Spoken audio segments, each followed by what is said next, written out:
Yo, I'm Bob. Totally blind since birth into Star Wars.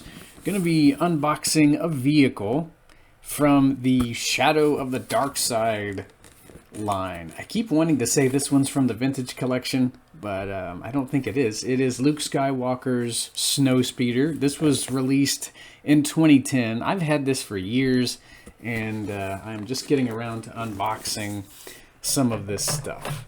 So, as I have been doing, I'm gonna cut the tape. I really want to see about saving the box and having someone cut out the diorama, because I do like it. I do think the design is really cool. I'm not really sure how to go about cutting the or unfolding the diorama. Rather, we don't want to cut it. That's not a good idea.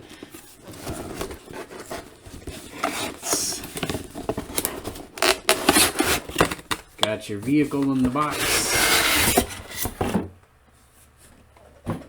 along with all the bits and bobs. So there it is. Hey, what did you do? Hope you guys can still see this. I don't know why my screen reader is talking to me. But yeah, the camera looks like it's still on, so I guess we are still in business. Anyway, I'm gonna pause this and attempt to get this thing together. We'll have a closer look. Be back in the blink of an eye. Alright. So the Snowspeeder is out of its packaging here. And I like how this one is smaller than the one I used to own in the 90s. It looks like it's probably going to be more to scale with the 2010 AT-AT I've still yet to open. So it's a smaller vehicle. You don't get lights and sounds, which doesn't really bother me too much. So here in the back, you got the little tail gun, the harpoon launcher. We'll raise it up and lower it like that.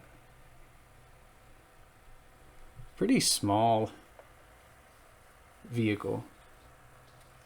So you can open the cockpit. So I'm gonna do that, and then I do believe it seats 2 figures, so that's also cool. Gonna give me a little trouble opening it here. Don't want to break this thing. There we go. Stay open, dude.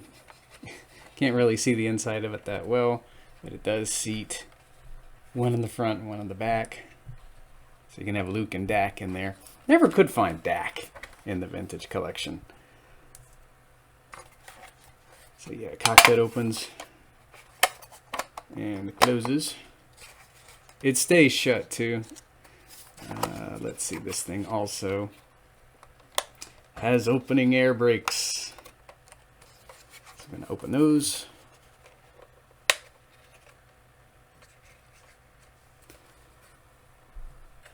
Turn it around. You'll probably be able to see them a little better like that. So there are your air brakes. Open just like that. We'll close them back up. And if you want to, you can remove some paneling on the side. I think this is probably to simulate battle damage. So a bit of paneling comes off. There you can see the engine, or some parts of the speeder there. I'm guessing that's probably some engine there, a little swath of engine.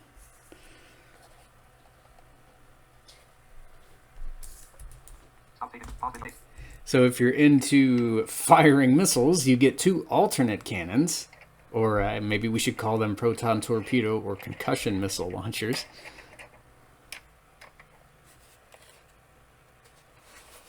Back in the days when you got play features with a lot of this stuff. So there you've got your missile firing launchers there.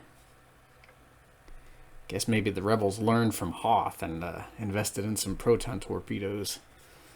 So here on the back, you get an actual harpoon and tow cable for those pesky AT-ATs. So there's the cable and the harpoon.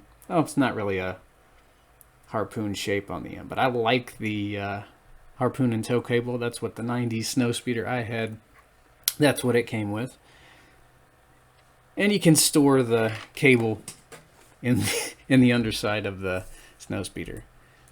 Missile fell out.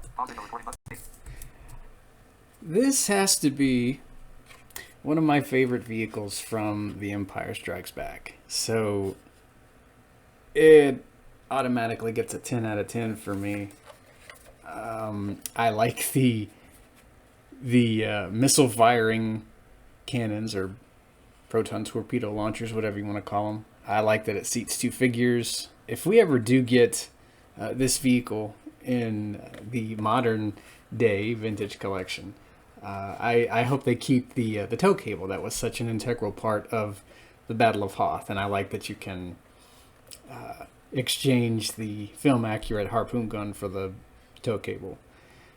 I have mentioned in other videos, when it comes to G.I. Joe vehicles that Hasbro has made over the years, I love the detachable missiles and the accuracy of all the munitions. So it's really interesting to see stuff like this with Star Wars vehicles too.